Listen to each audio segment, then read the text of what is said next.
evening from New York. At the rate things are going, our top story tonight might very well change by the time we get to the end of it, or maybe even before the end of this sentence. At one point yesterday, 4 Democratic senators had signed on to a letter urging Majority Leader Harry Reid to pass a public option, the government-run insurance plan, using a legislative process known as reconciliation, which allows a simple majority of 51 to bypass a filibuster, which otherwise requires 60 votes to kill.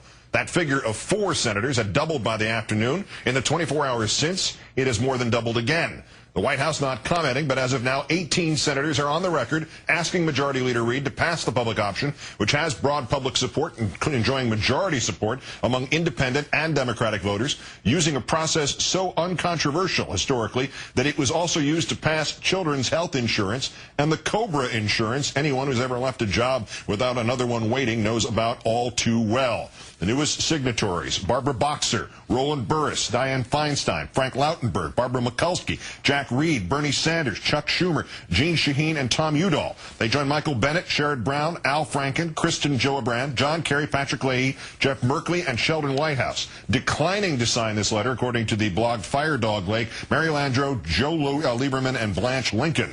Others have said they support the public option, but only some support some forms of it, or have not said whether they yet support passing it through reconciliation. Counting votes like this, also called a whip count, the best way of determining whether Mr. Reid will have to step up and fight for the public option.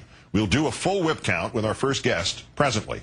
Reid, meanwhile, has other numbers to ponder as he decides whether or not to back the public option. Up for re-election in Nevada this year, Reid is facing trouble in virtually every poll there, which is why he may want to hear about today's newest poll. His constituents oppose the health care bill he passed last month, 58-34, but they support the public option, 56-38, including 61% of independents. And most voters say Reid should include a public option if he uses reconciliation to pass health care reform, including 88% of Democrats and 58% of independents. Joining us now, Sam Stein, political reporter with the Huffington Post. Sam, thanks for your time tonight. Thanks, Keith, for having me. So we have 18 signatures. We have 3 no's, and out of 59 senators left in the Democratic caucus, we have 38 question marks. You and your staff and my staff did some reporting, went through the existing reporting.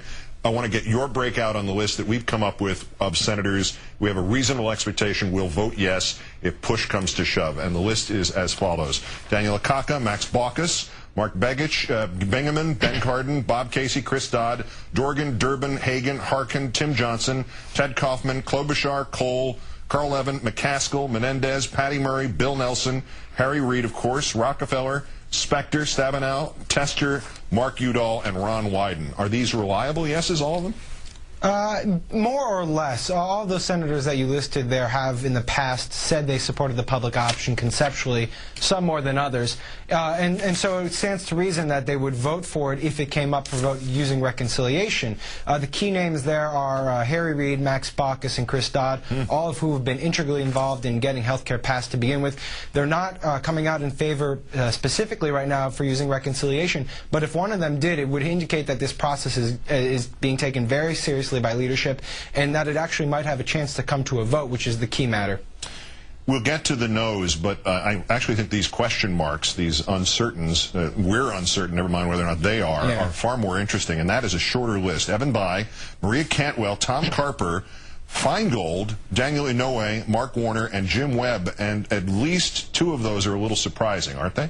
Yeah, well, people who read this list will say, why is Russ Feingold on it? He's a devout progressive, a supporter of the public plan, but he happens to be a congressional purist, and there's some question as to whether he would institutionally like to see reconciliation used for this matter. I reached out to his office today. They offered me a very vague response that everything is on the table, which doesn't indicate that he would support it, yes or no.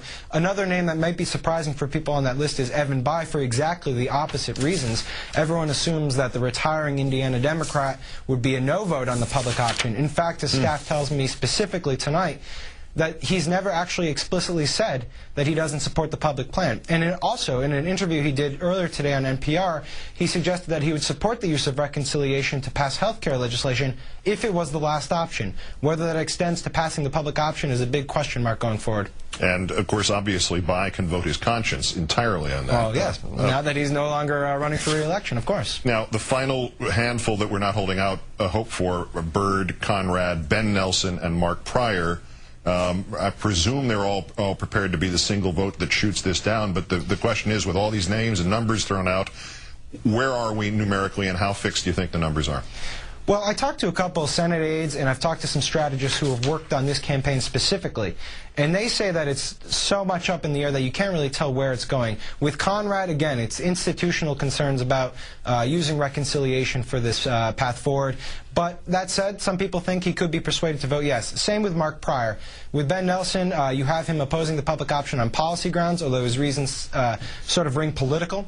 And so they don't think that they're going to be able to get him. As it stands now, there's about 40 or so definite yeses, about 6 to 7 most likely no's, and what you're dealing with essentially is you need about 50. You need 51, so you have about a margin of 2 or 3 to work with if you're looking at the map right now, which is not a very large margin, obviously. But again, if you get a Harry Reid or a Max Baucus to join Chuck Schumer in saying this is the path we should go down, that starts making others get on the record and say if they support that. If it comes to a vote, people will have to say yes or no, and the betting money right now is that they will say yes. Wow. Well, that's exciting news in many respects, and from our lists here, if all the maybes went yes, there'd be 52. Political reporter Sam Stein, a great thanks for your time, your assistance also from your Huffington Post staffers crunching these numbers with us. Thanks, Keith.